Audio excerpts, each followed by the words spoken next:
This is dedicated to me and all of you.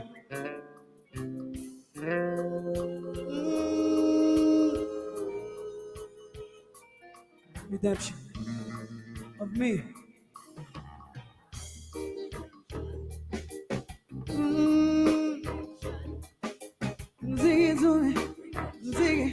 Somebody is on. Hey. Here I am, standing lost and imprisoned by the way that I see the world. An outcast, lost and alone with no vision. Oh, what a heavy load. Made mistakes, now I'm paying dearly with my life. Knowing now I've made the wrong turns. Though I knew consequences and sacrifice, I put myself to be burned. Well, will I ever learn? Forevermore I'm branded. Forevermore I'm scarred. A job could never be landed. What must I do more wrong? Oh yeah, you know my road isn't easy. The pressure builds in me bread. Society doesn't want me. I'm left to drown in my own coloring. I've made a decision to lighten my love. I've left out self-pity. I'm heading for the city. I'm back on the road. Redemption of me. Redemption of me. Redemption of me. It's a redemption of me. Oh, yeah. I'm a mess. People talk you down so much you never clean out their own backyards. Throwing stones and living in a clear glass house could make you fall very hard. But I believe now that I have done my time for the crimes which I've played a part. Lessons learned, now I must hold up my head, be strong and follow my heart. Whoa, my night was caught by my day, took me to hell and back. So you could call me a loser. Everyone has own and I live with that. Oh, yes, I was truly guilty, but I'm not really alone. No, the one who's free from sin, let it be the one to cast the first stone. I'm tired of crying inside about the wrongs I have done. Time to make a start. My life is in my hands. Been running too long. Redemption of me, starting all over. Redemption of me, everyone must change. Redemption of me, starting all over. It's a redemption of me, everyone must change. Oh yes, somebody, redemption, redemption. I've got to free myself. Redemption, bring these chains. Redemption, redemption. Redemption, redemption. Oh, see, I'm tired of crying inside about the wrongs I have done. Time to make a stand. My love is in my eyes. Been running too long, too long. Redemption of me, running all over. Redemption of me, everyone must change. Redemption of me, running all over. Redemption of me, everyone must change. I know what I want, won't let my past keep me down. There is no time to be looking back. I'm like a squirrel climbing as the wolves try their best to pull me down to the path. I realize I'm already the person that I wanted to be all along. I believe as long as we lean on each other, we can never fall to the ground. No, it's not the man in the mirror, it's the man inside of me. Cause when I move from the mirror, he disappears so easily. There's something deep in my own existence I've just got to find out. Now we must search for rightful places, see what life's all about. I'm tired of crying inside about the wrongs I have done. Time to make a start. My life is in my hands. Been running too long. Redemption, redemption of me. Everybody could change. Redemption of me. Starting all over. Redemption of me. Everybody could change. It's not the man in the mirror. Starting all over. It's the man inside of me. It's not the man in the mirror. Starting all over. The man inside of me. Everybody could change. Redemption of me. Starting all over. Redemption of me. Everybody could change. Redemption of me. Redemption of me. No, it's not the man in the mirror. It's not the man. Mirror. Mirror. Mirror. Mirror. Mirror. Mirror. Mirror.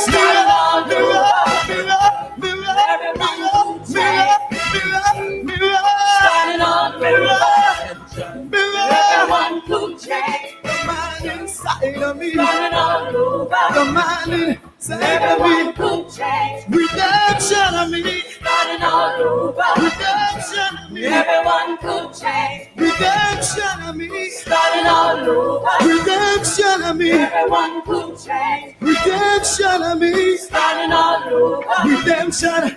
Everyone could change. I'm climbing higher. Starting all Higher. over. I'm climbing higher. Everyone could change. No one can stop me now. Starting all over. No one can stop me now. Everyone could change. None of you can stop me now. Starting all over. None of you can stop me now. Everyone could change. Spencer can't stop me now. Starting all over. None of them can touch me now. Everyone could change. Sarah Leda can't touch me now. Starting all over. None of them can touch me now. Everyone could change. I'm like a glass in myself. Starting all over. I'm a glass by myself. Everyone could change. Redemption of me. Starting all over. Redemption.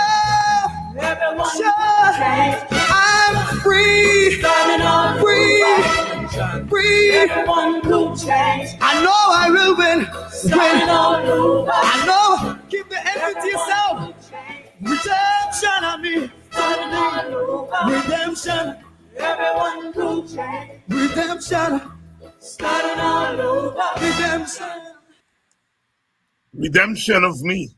Edwin Yearwood out of Barbados. The haunting song. The haunting song. Redemption. It's not the man in the mirror. It's the man inside of me. Redemption of me. One of my favorites. Edward Yearwood from Crossfire. Those of you who are wondering who he is, the man who gave us Pump Me Up. Well, that's the other side of him. Good evening to you and welcome to Politics 101 on Friday evening. The prodigal son is back.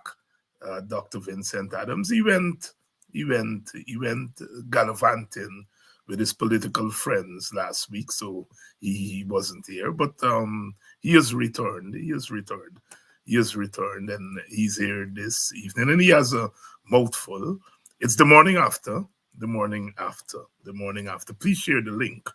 I thank all of you last night for coming out in great numbers. Every now and again, you all just give me big numbers. Last night was a big number because the other one went to the People's House, the National Assembly, to launch his campaign, his party campaign. And he launched the campaign with ideas from the opposition parties. The man made history. You all can no longer say he come from University of Iflot and he's this and he's that and so on. The man made history in Guyana. He went to the National Assembly to launch his party campaign. That is history. Never done before. Second, he launched the campaign with his opposition platform. Cash transfer, WPA, free education, the university PNC, no Guyanese public service worker will earn 100,000 by next year. That's PNC, AFC, WPA. The man make history. Launch his campaign with the policies of his opposition. And you all are smart people, bright people. You all realize we would have a lot to say last night. So you all come out in your numbers, and I see you all already here line up in numbers because, of course, it never happened before. It never happened before. And he did it with a straight face. Straight face. And we got the whole lowdown. We got the whole lowdown last night. The other one, Barajagdio, when Professor Thomas on behalf of the WPA came out with the cash transfer in 2018, Jack Dio said it was technically unsound and it will not be implemented before 2030, if ever. Ah! And the other loquacious one, the one we mouth like run. You know, teacher Jack say, who buy the? Say buy from Annydale. Oh, you talk, but the Attorney General, oh God, he mouth to run. He got to wear bib. Nandlal. Yeah, mouth. Yeah, wear bib. I know his bib. You all young people know his bib. Teacher Jack say, he mouth to run. He got to wear bib. He said, if we implement cash transfer, it will destroy families. And it will turn Guyanese into parasites.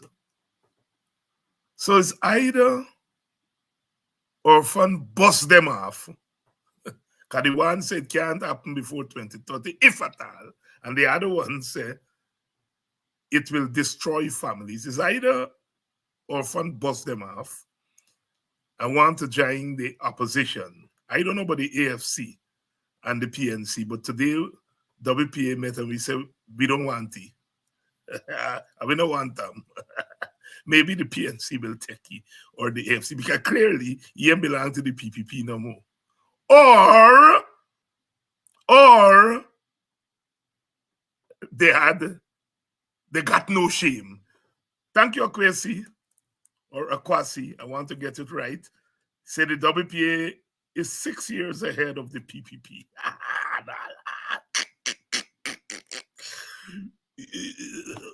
Look, sometimes you gotta laugh because if you don't laugh, you cry. You cry with these people. You cry with them. You cry with them. Please share the link.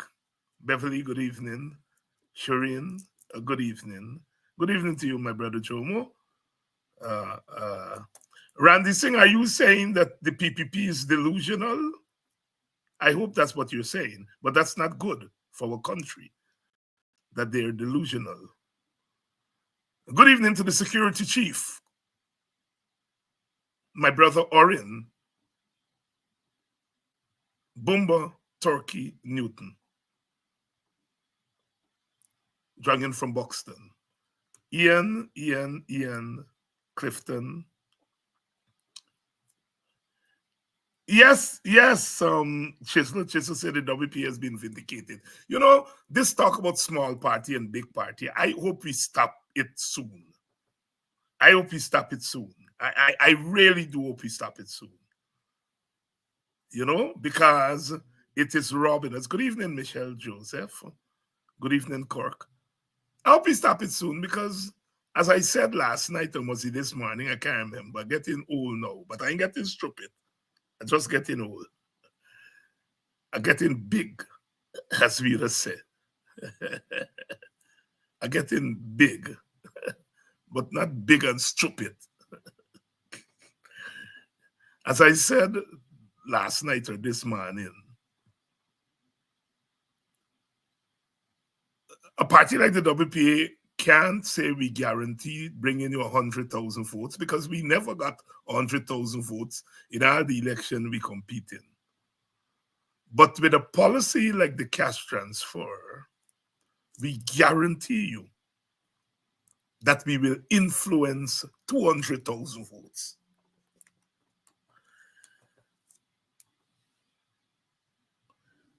Your potential base still got to come out and rally around something. Something. And it is clear, Jackie and them finally admit that the most revolutionary policy as regards oil and gas to come out of Guyana is the cash transfer. I was talking to my PPP contacts today, and they tell me the PPP, well, you know, they get plenty of money. They're running polls left, right, and center. They're running a poll Sunday, Monday, Tuesday, Wednesday, Thursday, Friday. And all the polls running tell them cash transfer and free education at UG is very popular, even among their supporters. I hear when they run the cash transfer thing, it come up to 125%. Now 100%. Well, you know them. They would rig even the truth. Come up to 125 something. So they are hearing from their own people through polls that the most popular idea is the cash transfer. So they decide they're going to run with it. But you see, when you make something, when you're not invested in something from your heart and your soul, you can't get it right. So they come up with a thing, and they say it's a one-off, and this and that, and so on. As I said this morning or last night, they're gone 10% of the way. 90% they get wrong. 10%, they get it right when they say cash transfer is a way to help people to begin to get out of poverty. But beyond that, nothing else. Nothing else and right. But it is a recognition by us, and I'm not talking to them. All they did is to conform for us to our supporters and potential supporters that we are correct. It's one thing to electioneer. All of us do. We do electioneer. All of us electioneer. Every party, all party electioneer. But it's another thing to put on the table things that have to do with fundamentally altering people's lives. And that's the difference between you and them. They're electioneering. We ain't starting with electioneering. We starting with fundamental policies. And then we're going to go into the election and say, this is why you should elect us. What the PPP has done is to confirm for Guyanese that the cash transfer proposal is legit, is revolutionary, and is for real. And we are saying here, they can never implement it right because they ain't genuine. That's why you all got to elect us, come in election, so we can implement it right. They never implement it right.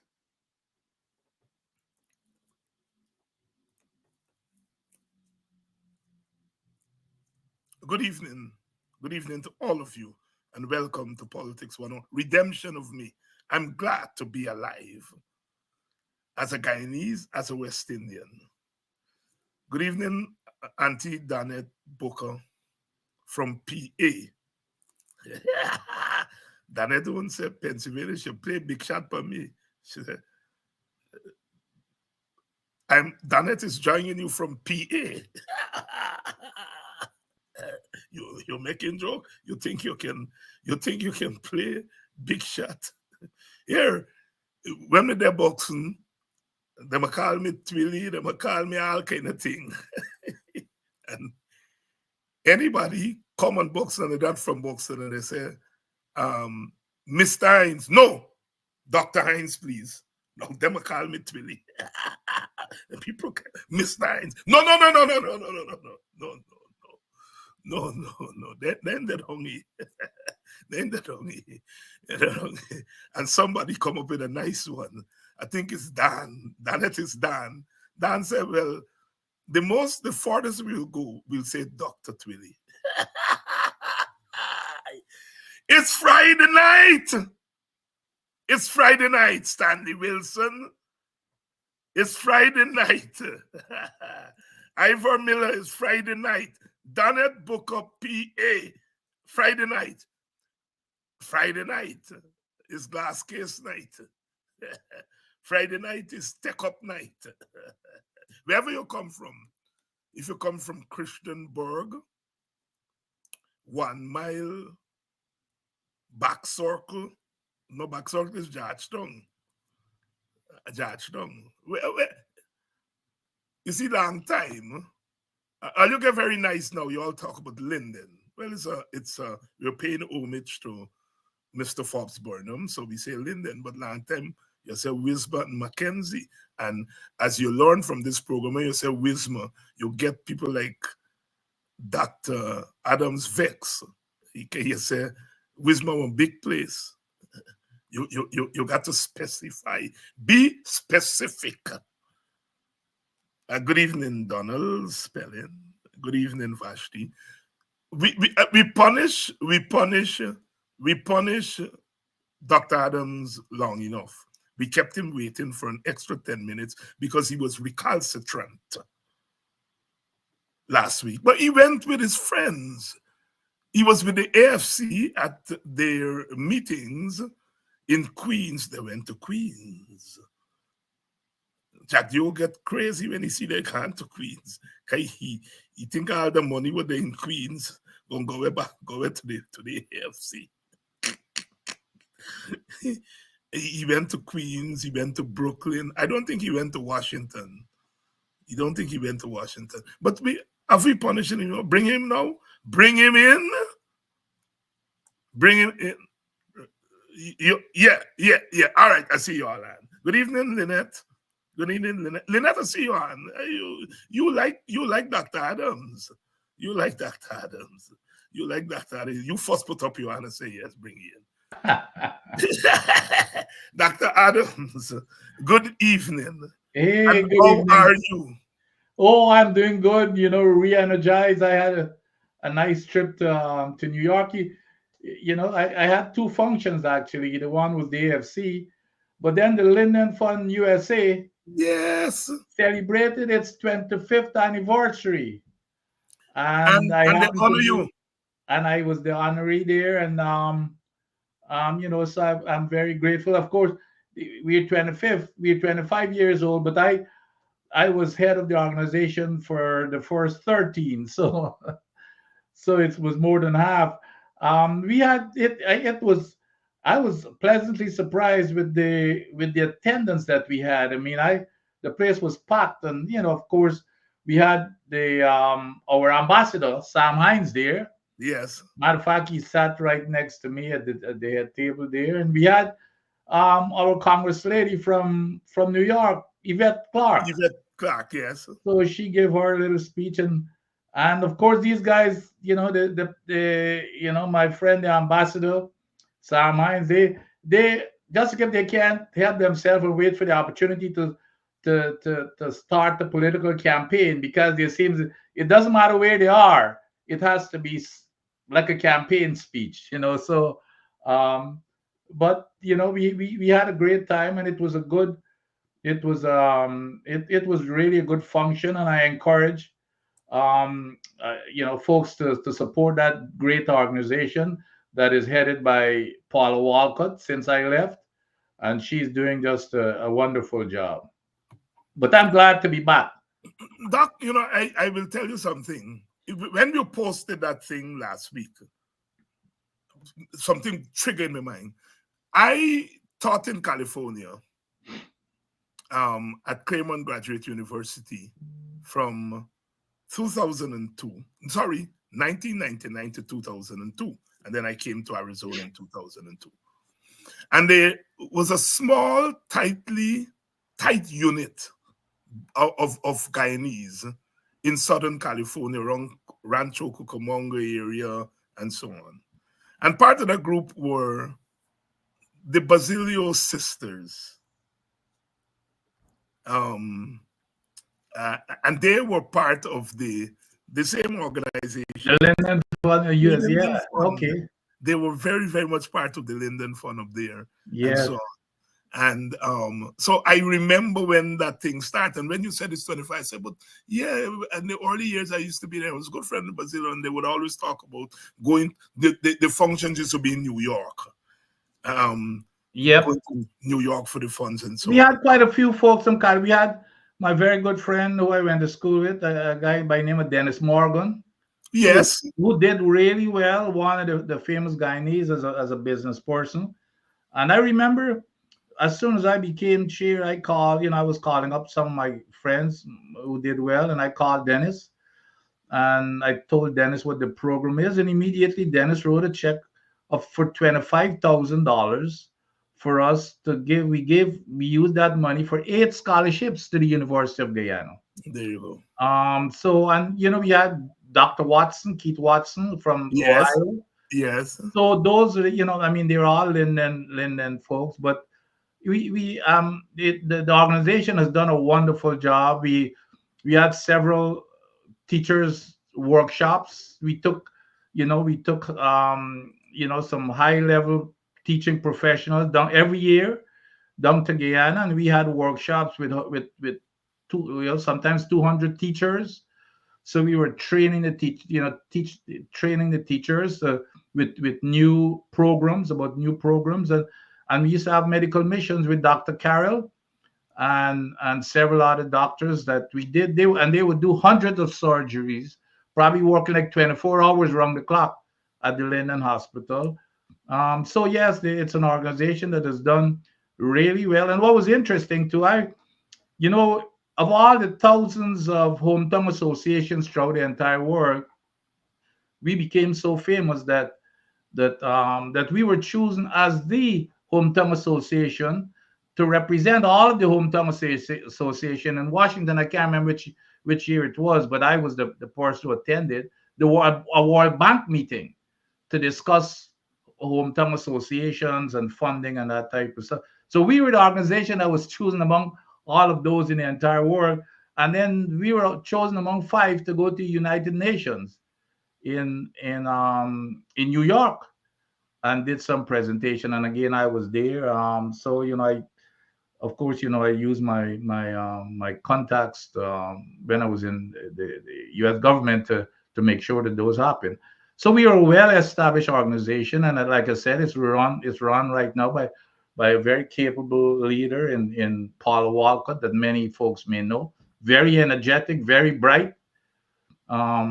So that's what. Yeah, it's going strong. Wonderful.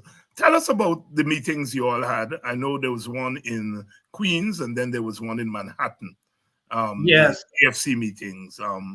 And Jack, you say you all had 25 people, but Of course, yeah. tell us about the No, meeting. no, I think it was well attended for what we catered for. Like on the Friday night, was the main meeting. Then we had a second meeting on the Saturday that I couldn't attend because it conflicted with the other function of the Linden Right. Fund. The It Linden went Fund. well. As a matter of fact, there was so much enthusiasm. We start we started at what 7, I think, and at 10 o'clock, like 9 after 9, people were still trying to ask questions and get answers, and there was lots of enthusiasm in the room.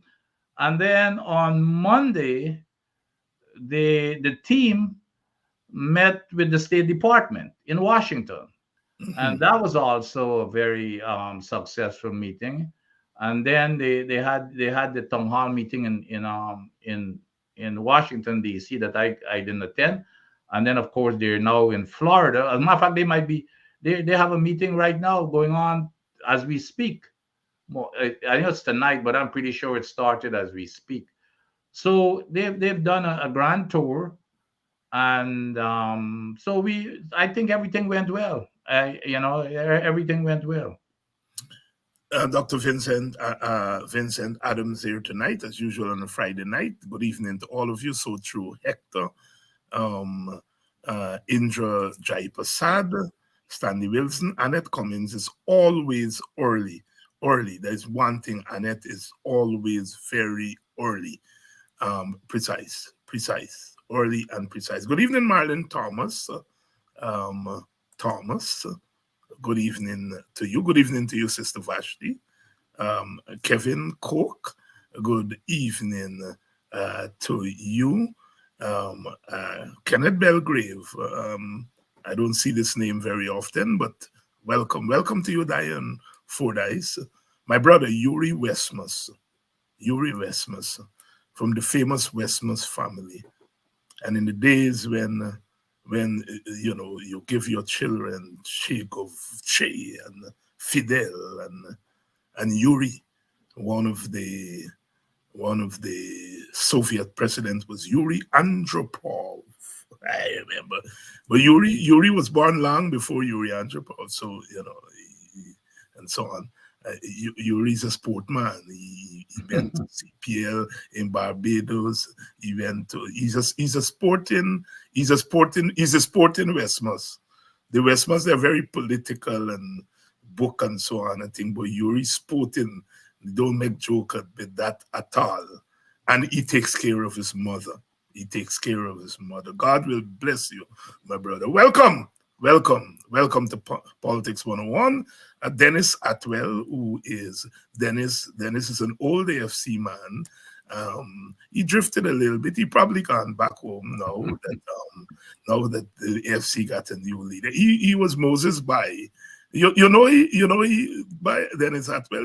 Well, I see him on the chats, and I notice he likes to stir up a lot of trouble. He's an original AFC man. Nobody's back. I've seen it. But he's back. I was trying to steer him left to the WP. I was trying to steer him left to the WPA, but he from his utterance here, like he gone back to the AFC. Well, once you go PPP, once you go PPP, it's all right. One of the top PNC leader passed through Buxton afternoon to see the security officer, and they tell you, look, half a Buxton, 3/4 Buxton gone to WPA. She said, so long as they go to the PPP. The spread. Good evening to all of. Good evening to you, Samuel Mingo, Victor Savory, Jamal Aziz, Bushlat man. One of the things I remember about Bushlat, that when you're traveling, going up to quarantine, when you pass Bushlat, almost every yard get a tractor inside. Almost big rice place, eh? Yes. Almost every yard got a tractor. And I was talking to Brother Yussi, and he said that was so since in the 50s. Yeah, every yard. Jamal, good evening. Good evening to you. And Jamal is a loyalist. The Bondong, he beef shop, the thing, and he ain't give up because he's PNC. He's a butcher shop man, and the Bondong he plays and so on, because in them areas, they don't make sport there, that. When you is in a PPP area and you support a PNC or any party, they dread. They lead people as dancers, we would say, in those communities. And so sometimes we don't say enough thanks to Indo-Guyanese who have the courage to live in those areas and support a party, especially the PNC. It's plenty courage because they give you the living hell. I grew up, and as you know, that you grew up in them. There was always 2 PPP people. Yeah. In my village, you had about 4 or 5 of them, but nobody did them anything. That's right. Nobody did them. They were PPP. The children weren't PPP. Yeah. Mr. Cole was a PPP. This man, I forget his name, he used to work at Linden. You come home, Mountain, and so on. He work in Linden, the come out. But he a PPP, picked them the PPP, but he's a PPP. Everybody knew the lady name is Arthur Blair. That is Pip and the lady. When they had the long march in the 1960s, after they win the 61 election, she go out to the road as a PPP to welcome she comrades them passing. They spit on she because they didn't know she was a PP. You can they assume that every boxer, every black person is not PP. They spit on she. But she remained loyal to the party. So they were always in the villages. 3, 4, 5 people who were PPP. Big Asa. He was a PPP. So they always had the tree. Nobody touched them, but I hear in them PPP village, if you use PNC, cactus and pepper. Doc, so I assume that yesterday you put on your royal suit and sit down to take in the royal address by His Majesty University of Iflot. My goodness. What was that all about, Dr. Adams? Talk to me. I thought that, normally I would fall asleep listening to BJ Thursday, whatever you want to call it. But yesterday, I don't know where I got this energy from, because what I was hearing, I didn't believe what I was hearing, to be honest. It was the biggest political gimmick of a speech that I've ever heard. And it was done shamelessly, Dr. Hines. First of all, and it's a blessing in disguise for the opposition. And let me tell you why. Because of, obviously, these are things that the opposition has been raising since 2018, but people have not been paying attention. You know what has happened now? Because of what happened yesterday, it has now focused light on these issues that people were not paying attention to. So there is the opportunity for the opposition to take advantage of it. And it's not that they brought it out because they believe in it. They were forced. They were forced to do it. But what we've got to look at, there's, of course, because they're forced, there wasn't any planning whatsoever. They decided they've got to come out and do this. And you mentioned their internal poll, etc. So, but therefore, if you look at, imagine in BJ's press conference, when the question was asked as to what is a household, how could you be saying that you're gonna dish out $200,000 to every household, but you don't even know how many households there are, and how you will define a household? So you know what is going to happen there. It's a gimmick to make people feel excited. So I would like for us to warn the folks here: don't go and take a loan on this money yet, okay? Because so don't get excited yet, and start spending and rejoicing and celebrating it, because they don't know. If you're going to tell me, first of all, and then he says it's $60 billion, it's the total. So, and you cannot tell me you already decided 60 billion. You already decide every household will get. You don't know. You said, well, we're going to use the GWI receipt. We're going to use GPL receipts. If you do not know those basic things as to how many households, how did you arrive at this number? So you know what is going to happen. There is going to be no accountability. There's going to be this, and we know how they operated before. So it's not a guesswork as to how it's going to happen. You're probably going to get people with backpack coming and knocking at your door, whoever door that they feel like knocking on, which is what has been happening in the past. Remember, there are still people with these pink slips from the last cash transfers, and they have the COVID thing. Thing. So we don't know, because they don't know how many households there are. They don't even know how to define a household. Here this man talking about, well, it's something about pot whoever cooking or some silliness like that. This was the vice president.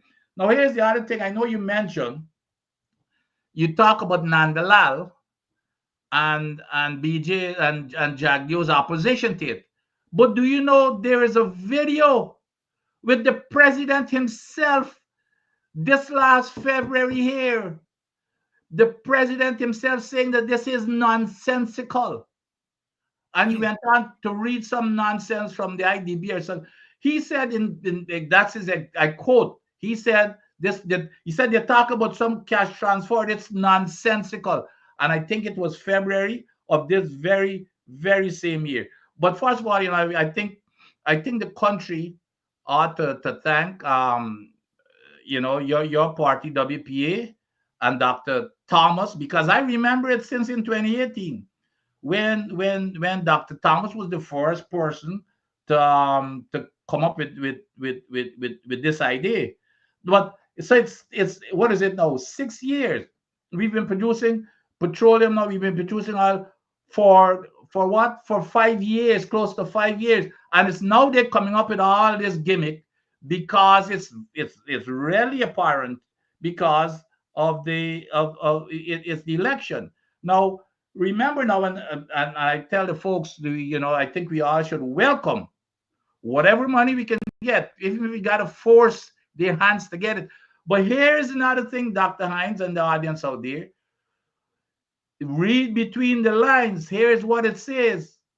It says it's a one-off. That's not what Dr. Thomas and the opposition parties have been talking about. Dr. Thomas was talking about $5,000 for every household every year. This is a one-off. So they're playing these gimmicks with words, and then of course that means what they're telling you. Well, and everything else. The other big things, some of the big items, it's going to be done in 2025.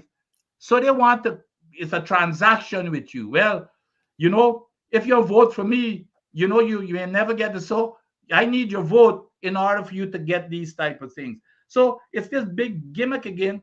The other big thing, of course, is the UG fee. That's the other thing they said. They didn't say that UG will be free, Dr. Hines. Go back and read those words. I think it says tuition. There are all other types of fees that are involved in that big money that you pay. I don't know if what they meant was everything, but they distinguish. It says tuition. So, and I don't know if it's half of the total that you pay. But the thing that people ought to know is that these people should be using the words reinstating what they destroyed. They did a wrong, and now they're trying to right the wrong, and so people ought to know that the PNC party, when it was in office on the Forbes Burnham, we all, you and I, Jagdio, well, I can't say Orfanali because Orfanali, I don't think the University of White Flood was, but at least Dr. Hines, at least this free university, I hope he takes advantage of it because here's an opportunity for him to get a free education, to get a degree finally. So I hope so he might be the biggest beneficiary of this here. But the point here, Dr. Hines, that I hope that especially our younger people, Dr. Hines, our younger folks ought to understand that they were put in debt and were not given the opportunity to go to UG because of the PPP come 1992 when they took office. I think it was a year after, they got rid of free education from kindergarten right to university. I could not have gone to the university, I'm going to tell you flat out, without that. And maybe Jagdio and all of these yahoos who benefited from it, free education, and as soon as they got into office, they took it away from folks. Now, we ought to go back, Doctor. And I wonder how many thousands of poor Guyanese, because the richer folks who can even take loans, they had the opportunity of going to the university. I would like to know how many thousands of poor Guyanese did not get a university education because of their lack of means to go to university, and that was because of of the PPP government who disbanded that education. So we have lost a big bucket of resource that we're now missing because of the PPP government. And then they talk about that it's an insult to be saying that the minimum wage for teachers, well, not for teachers, but everybody would be 100,000. What could $100,000 do? The opposition has always been saying the minimum is $150,000. So they're trying to play this game of giving something, but not doing they're not going the full way. And then the other thing is this free bridge crossing. Do it now. Do it now. Why can't you do it now?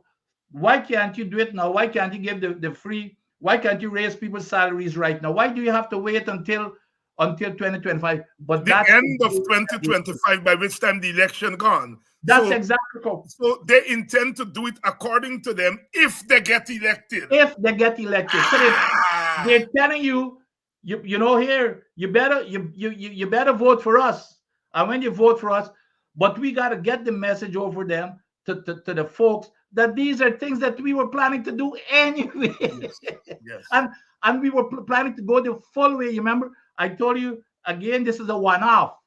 We were saying it wouldn't be a one-off; it would be an annual thing, much more than they're giving you by law. Then, by law, you know, the university, we're not sure if it's tuition alone or not. And then the University of Guyana will still be competing with this GO program or whatever the heck it is in terms of resources. He already talked about it, so they're maintaining those things. So this here is a gimmick to catch people's attention, but I am glad, and all of us should be glad, because now it's brought all of these things to the forefront that people have not been paying attention to in terms of the history and where these ideas are actually coming from. So that's what we have. It's a big political gimmick to garnish some votes. And Dr. Hines, they would not have been doing this unless there was some indication that, hey, you know what? This here, we are in serious trouble. We are in serious trouble. Yes. That's the only reason why, because they're backtracking on stuff. They don't normally backtrack on nothing. You know that. So they know whatever is their internal polls, they're seeing how their own people are reacting. I think they realize they're in serious trouble. They're in a panic. And that's the only reason why they're coming out and basically tacitly admitting that they, you know, that they've got to go in the direction of the opposition. Dr. Adams, a poll showed them at 42%. 42% of the votes. Yep. Right? The poll shows that the cash transfer is the most popular policy initiative. The polls show that free education at the university is very popular among Indo-Guyanese. Yep. And so they are reacting to their own tolerance. But you are right from what I heard. The polls are showing them losing the election. Yep. The polls are showing them losing the election. So they as you say, it is not in the PPP DNA to backtrack on anything. And they feel that we're so stupid that they can go and say cash transfer and people will forget, there's a WPI there. Yep. They just, or they can say free education at university and people won't forget this Burnham idea. Yep. What they are not catering for is these programs that we do every day. And that's why I say to our supporters, Yep. I know sometimes they get frustrated and they feel we talking too much and so on, and we need action. And I can live with that because I know frustrated they are. But these things are paying dividends. They're paying dividends, and that is what we saw.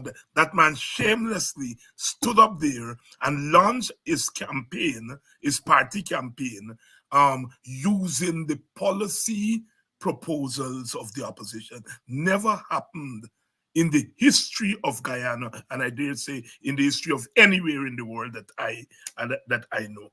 And here, you know, Dr. Hines, and they're so disingenuous, and they get caught lying. They believe that we're really dumb, and that's why programs such as yours, I mean, it's a blessing that we've got, these type of programs.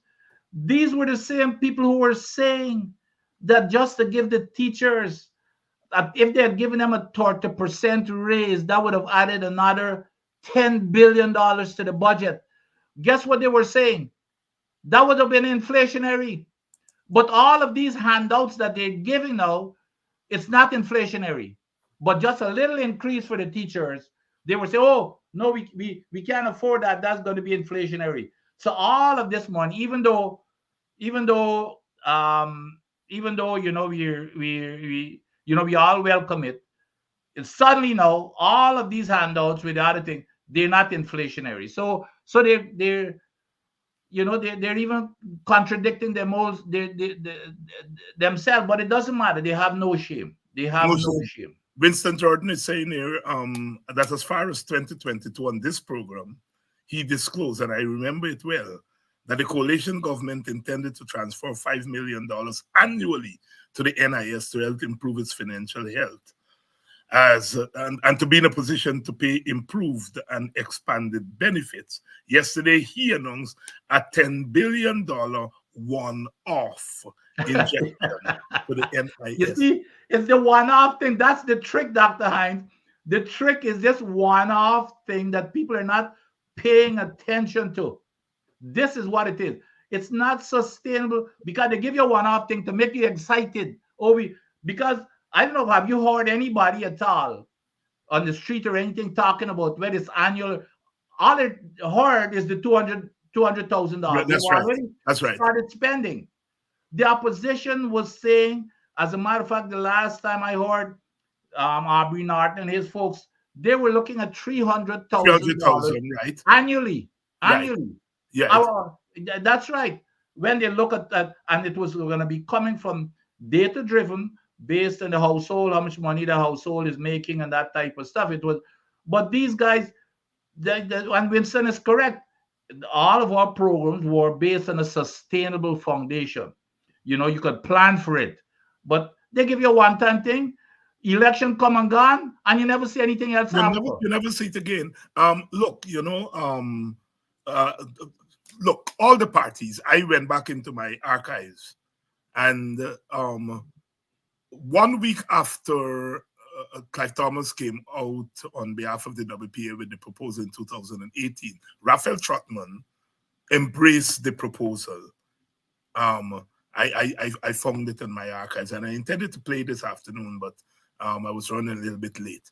But Raphael embraced the idea. So the point I'm making, all the three parties in the real opposition all have embraced this idea in one form or the other. We have differences. We are saying households, the PNC saying individual. Winston Jordan himself the other morning said at 100,000 per individual.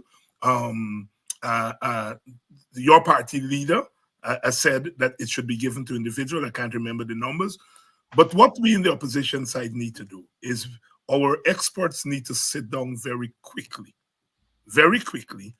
And but first of all, we need a feasibility study, because we ought not to do something of this nature without a study.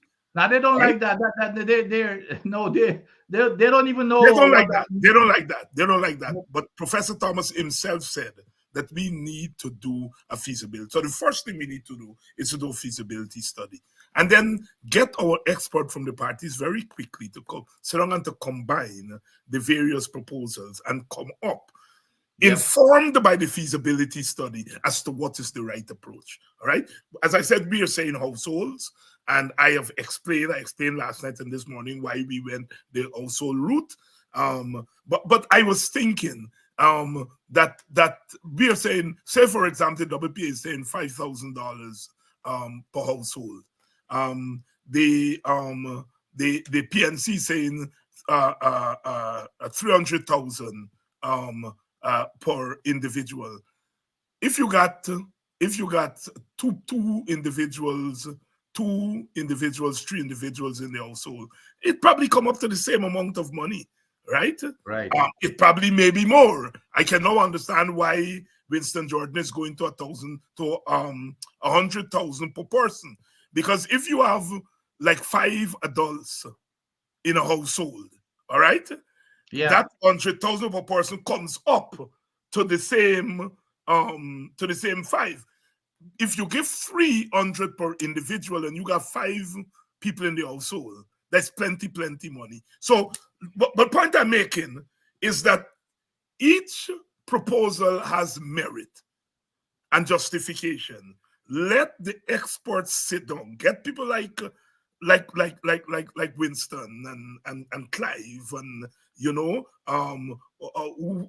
who's the economist from the AFC. Let them all sit down and look at all of this, informed by a feasibility study, and come up with it. We can't wait, because it's obvious that our proposal is superior. That is what we know. When the PPP can jump so nasty on it, is an admission that our proposal is and we can't. I heard. Let me correct you there. It's only superior if you have more than one. Okay, they don't have no. They've copied our proposal, so they don't have any proposal. The same thing with the oil and gas plant. They don't have any. Yeah. So they don't have any planning, Dr. Hines. So it's not superior. It's the only plan available. It's the only plan. Thanks for that. Thanks for that correction, sir. Correct is right. I heard young Christopher Jones yesterday, very disappointed that apparently there's some young Black intellectuals online who were bigging up Ali for these proposals and so on. And Christopher was saying that they don't know this, how can they be doing this and thing. And I was saying this morning to Christopher and the PNC in particular, and it's for all of us, but they're the big party. We have to talk to our people. We shy away from talking to our support base because we feel that we have to pay emphasis on the crossover vote. And we forget to talk to our people. And then what old people say, when you garner somebody else's school, you left your coop open. You left your coop open. A courier go in and eat out your chicken. Right? You see? And that, I think, is happening to us in the opposition. I am not saying that we ought not to pay attention to votes coming from our Indians and East Indians and so on. We ought to. I'd be stupid to say that we should not pay attention. Yes. But again, I go by old people wisdom. You left your chicken coop open and garner somebody else's coop. By the time you come back, a curry gone away with you chicken, right? Yeah. And I think in the opposition, we've got to learn that. So I am not mad at some of the young professionals who are bigging up Ali for this. We have to take responsibility because we don't talk to them. It's lack of information, Dr. Hines. Yes. We're seeing the same thing. The same thing is happening even in the United States politics.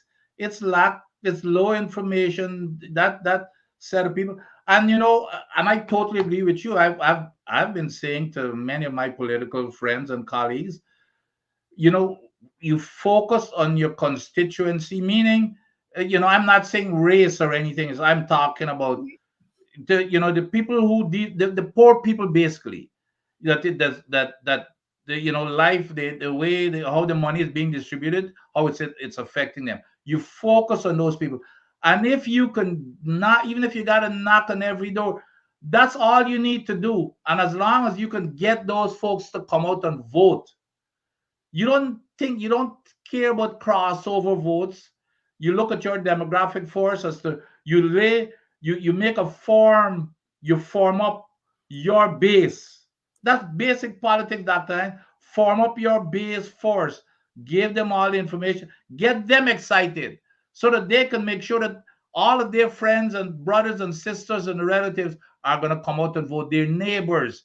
But if they're not excited and you they're not getting the information to convince them. You know, it's not. That's the malaise that we're seeing, that Christopher Jones is and many others are frustrated about. But we've got to form up, and the only way you can do that is by giving them the right information. Exactly. Giving them the right information. Exactly. And I can tell you, Dr. Adams, you know, I walk through villages, mostly on the East Coast, and in Georgetown. And people come up to me and say, thanks. And they're thanking me for, man, standing up. You thank you for standing up for Black people. Some of them whisper it, you know, because it's race and we are queasy about race. Sure. But they're saying that. And what I'm saying is that there are racial sensitivities. And I understand why some of the political leaders don't want to deal with it overtly. But you can deal with it covertly, right? Yeah. Because people recognize that. They may not shout it to the mountaintop. I am amazed. I'm amazed that, you know, people don't say, well, you know, thanks Dr. Hines for being radical. Some the young people would like the radical thing and so on. But the majority of people who stop me is to say thanks for that. So there are racial sensitivities. And of course, I am not saying jump on the soapbox and shout out like me. You know, I already done is a registered racist. So you think I don't want other people to get that stain. But that doesn't mean that you must not deal with the issue of the racial sensitivities of your people. Because one of the things about Black people, sometimes people will say it's our strength, and some people say it's our fault. When somebody who is not Black does something that we feel is beneficial to us, there's what you call the gratefulness factor. You remember before Obama, what Black people used to say, the first Black president, they used to say is Clinton. Yeah. Because they were grateful to him. Yep.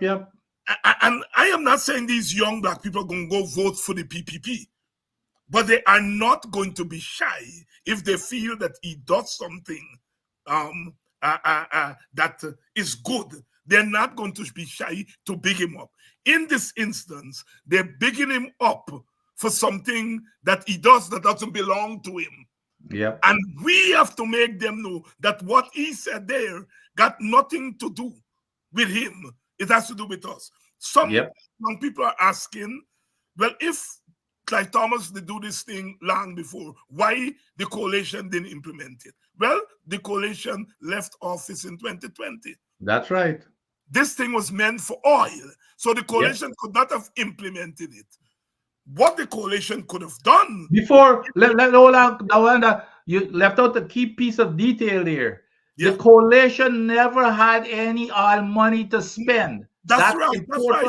The coalition never had any oil money to spend. Right. What the coalition could have done if we had the presence of mind. That's right. Was to have gone to Parliament and pass a law putting the cash transfer into law before we leave. But even that, because remember, after the no confidence vote, you were hamstrung. So, but that again, a lot of people forget. Nothing, and Winston knows this better than anybody, as he was a finance minister. 2020 was a dead year. Yes. We were living, we did not even have a budget. We were on an emergency budget. We couldn't spend or do anything. So 2020 was wiped out completely.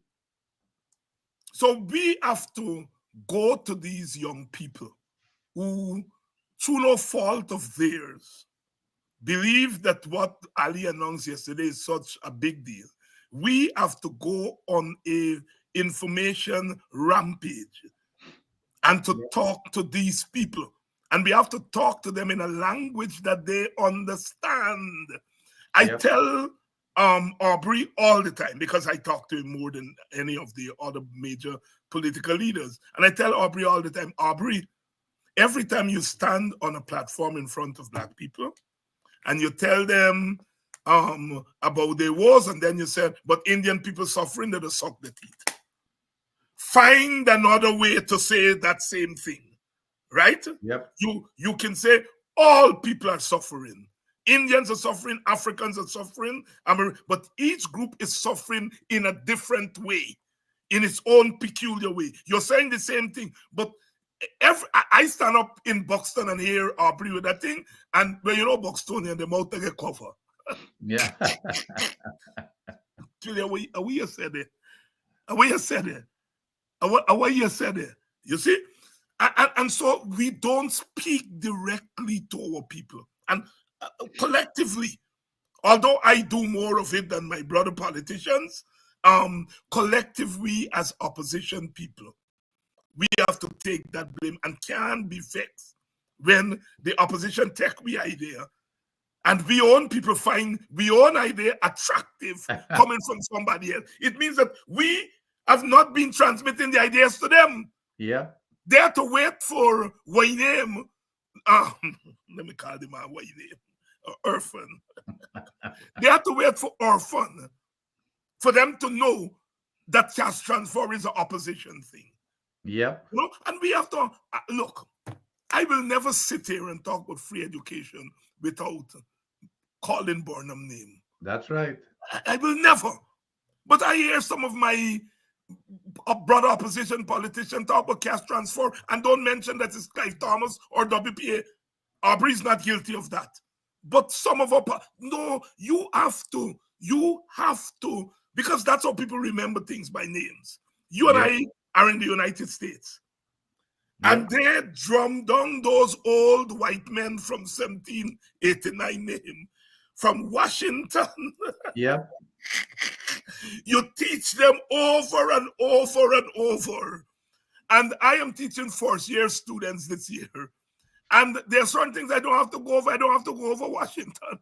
Yep. I don't have to go over Jefferson. Yep. But I have to tell them that Jefferson had a black your friend. But they know Jefferson's name, right? The point is that people remember things through names. And so free education, my generation, your generation. That's right. All of us remember free education with Burnham. And it was from kindergarten. Kindergarten, that was what it was. Free education from kindergarten through university. Yes. That was the slogan. And you know, but Dr. Hines, this is what you said something that is very important, that the opposition has to right now go on a media blitz to let people understand, because you remember those same young kids that Christopher Jones is concerned about, to let them understand that all of these ideas, free education at university, that was there from the PNC time. And Winston mentioned something right here. This here even adds to, this is the fourth one now, because free education, the cash transfer, the minimum wage for teacher, for public servants, and now the NIS thing with this, I never knew this, with this one of 10 billion. What Winston is saying here, his idea was 5 million per year. So they've copied. Those are the top 4 things that they copy. People ought to know about those. People ought to know about those. And as I tell you by Winston, look, them box some people. Remember, I said they have 5 PPP. Me name 3. They don't give me the other 2, Mr. Esmond, Mr. Esmond Ford and Mr. Durant. Mr. Durant, they crossed over to the PNC and he turned a minister. You remember I said 5. You remember 3. And quick time they give me the other 2. Thank you, Asha. Thank you, Cyril. But Cyril, oh, you know Durant, you're not a boxer man. Well, maybe you're a boxer man because they get people who get boxer roots and you don't even know. But yes, you always had 5, 6 PPP in the village. Yes, Mr. Ford and Mr. Durant. Mr. Durant had crossed and gone over to the PNC, Dev Jagan, and so on. But in the old days, in the 60s, he was a PPP man. Doc, let's see what I have here for you. No. Mr. Rutledge is saying that he will not be renegotiating the contract. How significant is that? Well, well, I don't know if it's significant because when we get into office, he wouldn't have a choice. I can guarantee you Well, that. no. When you get into office, you will review. That's what. Well, at least Review that's what the and PM review and engage.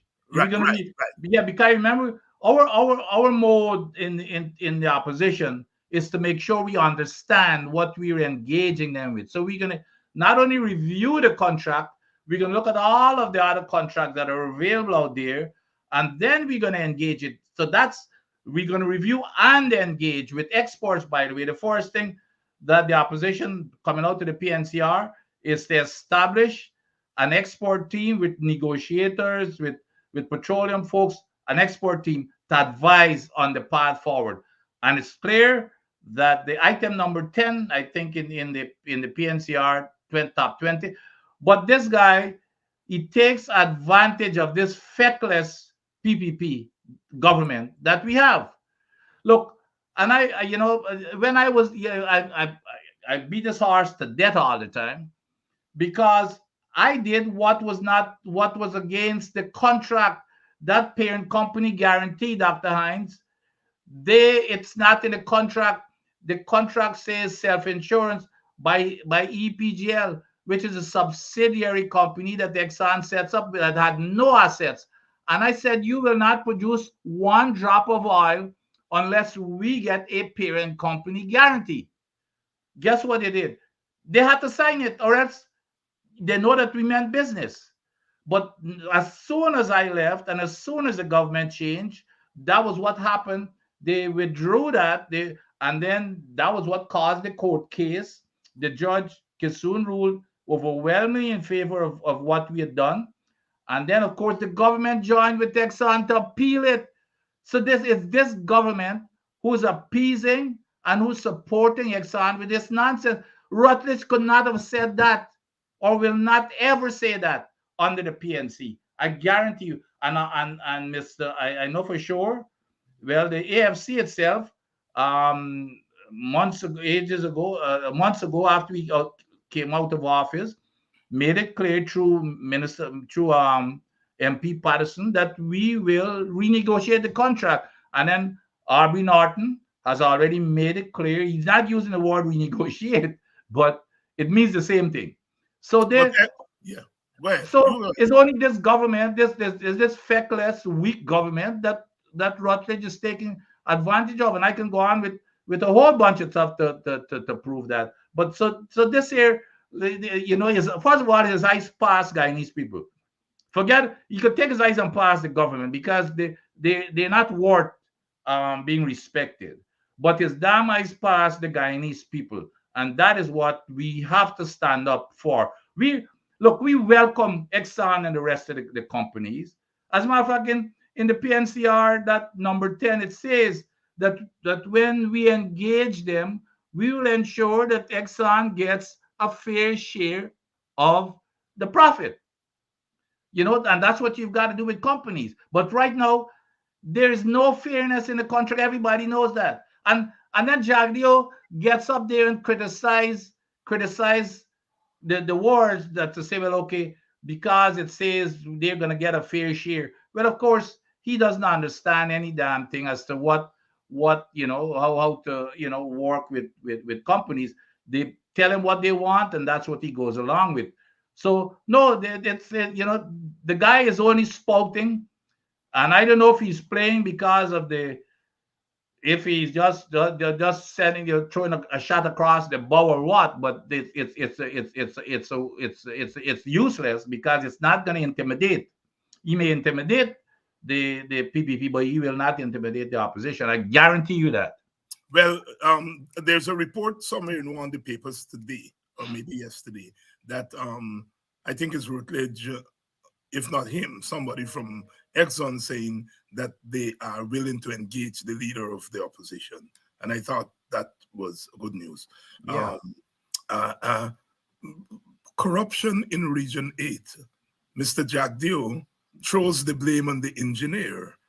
The engineer works for the region, and the engineer get $20-something million in contract. And Jack Doe said, well, I did not know this until somebody tell me. Well, look, you have created a culture That's right.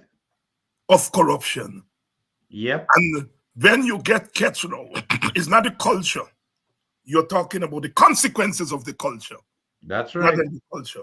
Anyhow, I am not the expert. You are, Doctor. Well, but you hit the nail on the head. It's the culture. But here's the other part of this here, Dr. Hines. The only time these things are coming out is when they get catch. Is when it only came out because they got caught. And this guy had already, apparently from what I heard, he'd already collected his 28 million. How could you have? No, somebody's got to be crazy if they're not corrupt.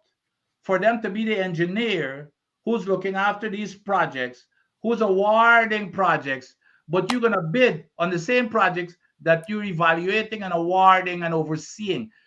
If you do, you've got to be crazy or corrupt. And I don't believe that this guy is crazy. So, but remember again, this is only one person that has been caught. Who knows how many hundreds or thousands are going on out there? So that is the main issue. It's that culture, Dr. Hines, that them guys see the and everybody, the fish rots from the head. Yeah. And we see the same thing happening in the police force, and we see the same thing happening here now. And so this guy was caught. Jaglio had to come out. It's the same thing with the guy with the $214 million with in the audit with Exxon. That Jaglio throw him under the bus as if Jaglio didn't know anything. The only reason why that came out was because it came out. It was published by the newspapers, who did a great job. And they throw the guy under the bus. But my understanding is that I think they suspended him for torture. But I understand they send him on to do graduate studies. Yes. Doctor, I saw that story came up in the same Routledge story. That whole issue of the tone. Where does that thing stand now? I thought that they had come to some settlement and so on. But I was surprised to read it in that same story with Mr. Routledge as saying that he will not renegotiate and that they will stand firm with the 214 thing. So here's the and a matter of fact, thanks to the newspapers again for from time to time they would raise it. They raised it at his last press conference, and the guy, as usual, you don't know, you cannot believe him. He said, "Well, they're not backing down," and of course, Exxon said that they're not backing down. Well, then he said, "Well, okay, they want to go through arbitration. They want to go through mediation first, and then arbitration." How long has this been going on now? So you want to tell me that you hadn't even gone through mediation yet?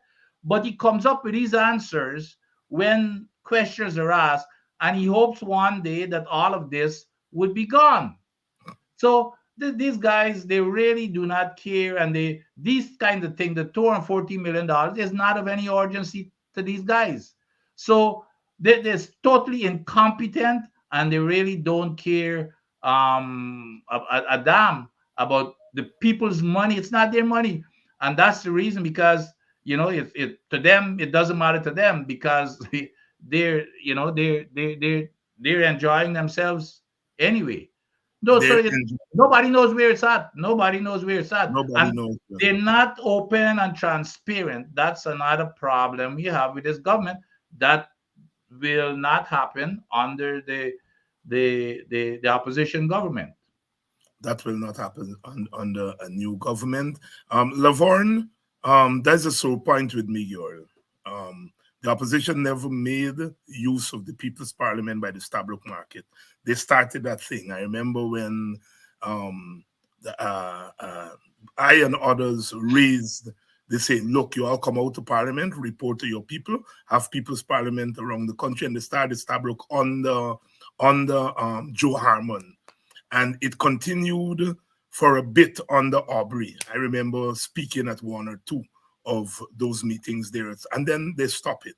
The best use and the effectiveness is of our parliamentarians to do what they did yesterday, right? I understand that if you boycott Parliament, you your parliamentary stipend, going to be thing. Go in, mark your name present, sorry, and come out.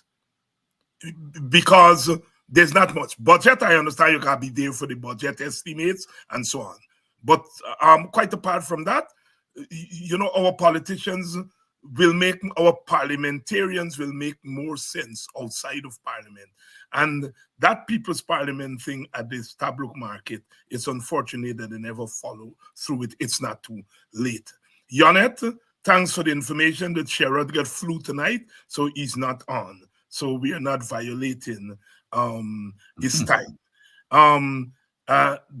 Dennis Booker, Jennifer Douglas said to call, or I don't want to get in your business, but Jennifer Douglas said to give her a call. Dennis Booker, please give me a call. All right? So I'm delivering the message to you, Officer Dennis. Doc, you got a new remit now here now, Doc. You've expanded your scope here. Officers make your man. Officer always sober. Dennis, where you drinking shandy? Dennis, where you drinking shandy? Dennis, them girls upgrade to GT shandy. The officer always kept sober to take charge of things. Officer, please call Jennifer Douglas. And me fast. It's them Douglas from back down side. Doc. Doc, what about this oil legislation and the revision of the $2 billion guarantee to cover future projects? It's well, you remember the parent company guarantee that is in court that the government, by the way, has been supporting. So they came up, and it's probably, I guess it's about a year now. It's about a year now that Jagdeo keep talking about this new legislation for oil spill protection. And he always keeps saying next week, every time next week. So we're still down to he said it again. And then Ali mentioned it. It was kind of interesting. So this whole legislation, and again, let me give the people heads up. I had written about this over and over. The only intention of this legislation is to override Judge Kissoon's ruling. Right now, there is no parent company guarantee coverage.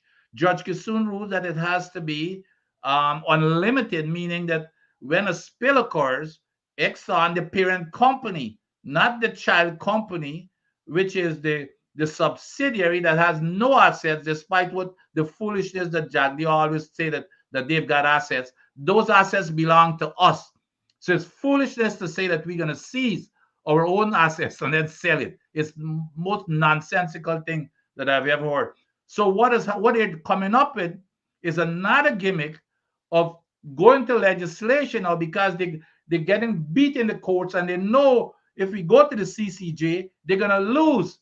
So they're coming up with the legislation to limit it to this $2 billion, which is a drop in the ocean. The Macondo spill in the Gulf cost $145 billion US, and they want a limited liability in the legislation of $2 billion. So that's what it is. So what they're saying now, Jagdeo is saying, and Orphan and them, the new project, which is the 7th project, it's not, they're gonna put in that $2 billion for each of these projects, which means that we've got, what is it now, 3 projects without any coverage whatsoever. Not $2 billion, zero coverage if something happens. So we've got those, and then the 7th project is coming in. So all they're talking about, which is, well, we got to put in the $2 billion in that project, and then come up with this legislation now, with this, whatever the numbers is, but I bet you it's going to be this $2 billion estimate for each of the project, and to get rid of Judge Kissoon's ruling, which is what we had put in place when I was there, for unlimited coverage that Exxon willingly signed up to, because they would not have been able to produce without it. But as soon as we left, and as soon as I left, they got rid of that, caused the lawsuit, And that's why we're in the court. And this government is backing it that we should only have $2 billion. And so that's where we are. That's where we are. Rhonda, it's good to hear that Nigel Nigel corrected that stuff on on um on Sherrod's program. I think it was let's put it on. It was a slip that Nigel yesterday did not give credit to Professor Clive Thomas and claimed, well, not claimed, but suggest in his post that the cash transfer was an AFC thing. He may not have meant that, but that's how it came over. And I understand that a lot of you all go on bad, but knowing Nigel, I am sure that he would have corrected it very quickly. So I'm glad, Rhonda, that you're reporting here that on credible source, he did credit. These things happen with politicians sometimes, that is, we got so much on we head sometimes, some basic things we slip over. And as I said, the Nigel that I have known all these years is not someone who will willy-nilly just do something like that. And I'm very glad that, well, you all make nice, and he was able to correct it on Sherrod's program. Marlene Thomas, good evening, Marlene. The Aslington, the Backless Golden Grove is what we call karaoke city in Guyana. They got about 3 or 4 karaoke there. But oh man, start back you karaoke, because there's one of the original karaoke. Start back you. I got a couple of the karaoke there in I got the one in Bucklish. I got the one in Aslington. I think I went to the Golden Grove one and so on. But you was one of the original, because the Peter King them, there's Robin Simon people them.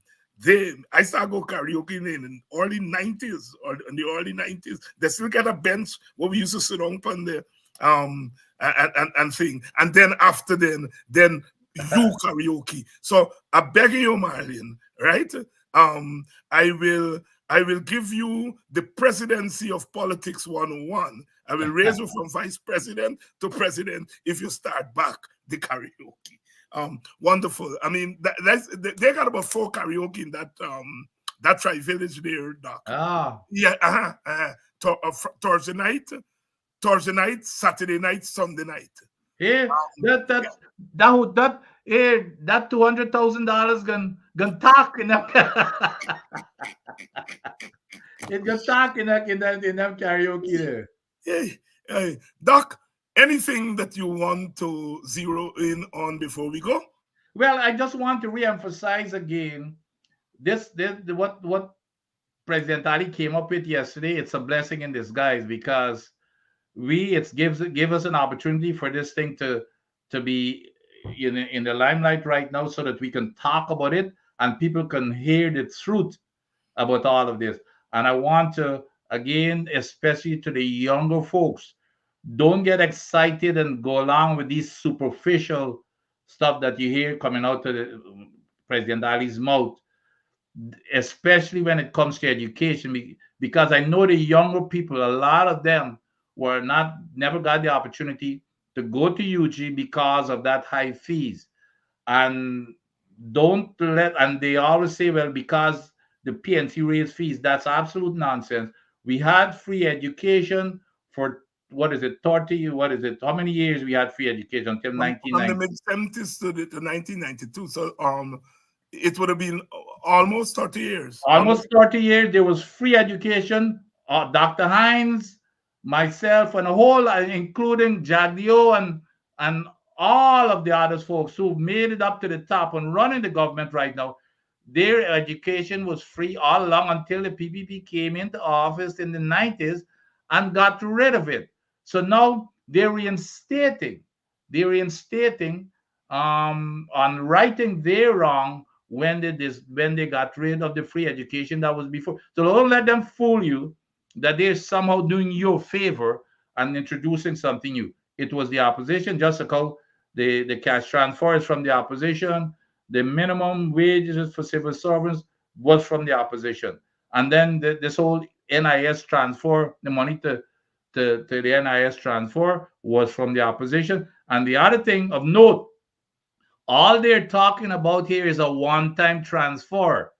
The opposition, uh, cash transfer, and everything else was for for sustainability, meaning it was an annual income that folks would have been benefiting from. So there's a one-time transfer, and the only objective of that is to fool you into voting for them. And then if you put them into office, when they get into office, it just disappears and you can't do nothing with it. You already give them your vote. So that's what one time a one-off deal means. They do it, they promise you it, they deliver it, but when they get into office, they don't have to continue. Unlike the opposition that says it's an annual amount of money that you're going to be getting. I confuse Marlon Thomas from Haslington with Marlon Thomas from Christianburg. Ah. She said, I am Dr. Adams' people from Christianburg. you know Marlon Thomas from Christianburg? Oh, absolutely. I know it. You buy. You buy. Hey, that guy's, I remember, you talk about when you go inside in the village. I remember as a young teenager and thing, you had to go to looking for all them parties. And Yes. I remember Mucka, they just start up, and then boys, when you see head up belly, Mucka is that long road. Long road for going. You better make sure you're coming out back, or else you might go for a run. Just when you go to them boys' party, you can't even watch them girls still strand. If a stranger you got there, then my God, I for you. And if you make a mistake and go and ask a girlfriend for that, you better start running or something. There's Hans Grove story on the East Coast. Hans Grove deep inside. When you got to Hans Grove for party, or you got to play cricket and you win them Hans Grove people, oh Jesus Christ. Before the last one, better pick up your pad and your bat and ready for a run. And you gotta run out far because it's deep. It's deep. Annette, thanks very much. Yes, look, we are all in the opposition. As I said, I think it was just one of those moments with Nigeria, and look, we all trip up sometimes. I wouldn't even say it's a mistake or an error. We all trip up, and so therefore, I am glad that Nigeria recognized that he tripped up a little bit, and I'm glad for you all who made some noise about it, and so there was never any bad feeling on my part. So yes, and I train in politics, and Kwayana, he was an ignorant chap. He's not an ignorant chap. We is acolytes and so on, get ignorantness in we. Not ignorance, ignorantness. We get in we. But at the end of the day, one of the things that he taught us is to be humble and to be to forgiving. I tell the story that Ian Burnham fell out, and when Burnham died, he made it very clear that he was going to Burnham's funeral. And them time that WP and the PNC were at it, and Kwayana thing, and me, my brother George, brother Rup Narain, and think Wazir Mohammed. I can remember those. We went with him, and I remember asking him, brother, you see, and he said, the African tradition is at death, all animosity stops. And that made me reflect on the old village. When death happened in the village, you said you never used to say, me not talk to Miss Irene, so me not go to funeral. He made me think back that indeed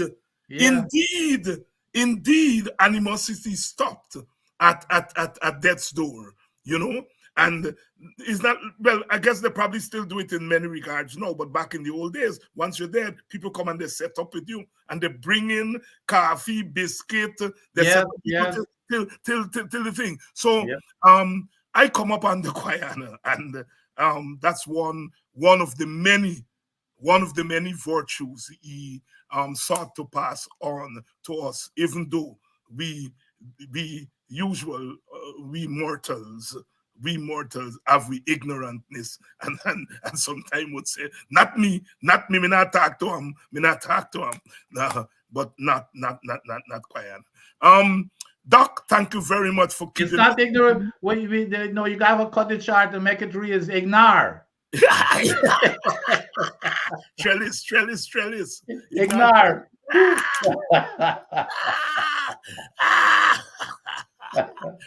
Doc, I will see you on Sunday because we missed 2 Sundays because of the CPM. So we have a lot to talk about on Sunday, and I think they're starting the first match in Sri Lanka is going to be on Sunday, I think. So I think so. I think the first T20 is on Sunday. Your favorite boys are not on the tour. I understand you tell them they must take rest. Mr. Hetmeyer, Mr. Puran, Mr. What by name? Russell, Dre Ross. Who else? The left arm by what is open. Everybody turned prima donnas them lady. So me want them by some calling them lady. But they haven't gone. But we'll talk about that on Sunday. Yeah, definitely. We'll talk about that on Sunday. Thank you, my brother. All right, take care. Thanks. And to you, the audience, thank you very much, Marlin. Asaria mix you up when I come to Christianborg or New York. If it's New York, you're there. I will buy you a drink for that mistake. Or I will sing, because you say like karaoke too. I will sing karaoke. Good night, everyone. And I'll see you all on Monday. And if you love cricket, we're going to see you all on Sunday night, Sunday evening. Thank you all much for staying with me another week.